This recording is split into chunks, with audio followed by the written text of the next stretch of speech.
යේසුස් වහන්සේ ඉන්න සභාව හොයාගන්න පුළුවන්. ඒ සභාව යේසුස් වහන්සේ නිතරම අඳුන්වා දෙන සභාවක්. යේසුස් වහන්සේ ගැන අඳුන්වා දෙනකොට කුලප්පු වෙන්නේ සාතන්ගේ පුත්‍රයා. சாத்தானுடைய புத்திரன். බයිබලයේ කියනවා එක පව්කාරයෙක් ගැලවුණාම ස්වර්ගයේ ප්‍රීති වෙනවා කියලා. එක මිනිස්සෙක් බෞද්ධිස්ම වුණාම ස්වර්ග රාජ්‍ය ප්‍රීති වෙනවා. පුරු හරි කියනවා නම් මෙතන බෞද්ධිස්ම වෙනවා මෙච්චර සංඛ්‍යාවක් අච්චර සංඛ්‍යාවක් ඕගොල්ලෝයි බලාගෙන ඉන්නේ ඕගොල්ලෝයි ඒකට විරුද්ධ වෙන්නේ නැත්තේ කියලා. ඔබට තේරෙනවද මේ ප්‍රකාශ වලින්ම කාට විරුද්ධවද ක්‍රියා කරන්න කියලා? இந்த இடத்தில் விரோதோடைய அன்பானவர்களே ඔබ පාස්ටර්ස්ලා නෝනායට පාස්ටර් කියන්න එපා. පොදු- ඔබ දේශ දෙවනාසගේ රාජ්‍ය ගැන වෙහෙසෙන් නැති අයට දේවදාසයෝ කියලා කියන්න එපා.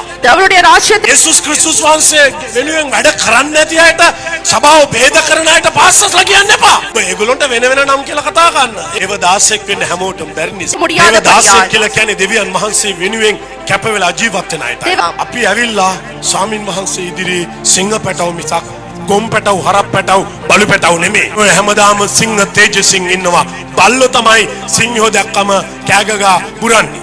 බඩගිනි හැදුනට සිංහ පැටව තනකොළ කන්නේ නැහැ සිංහ පැටව. அது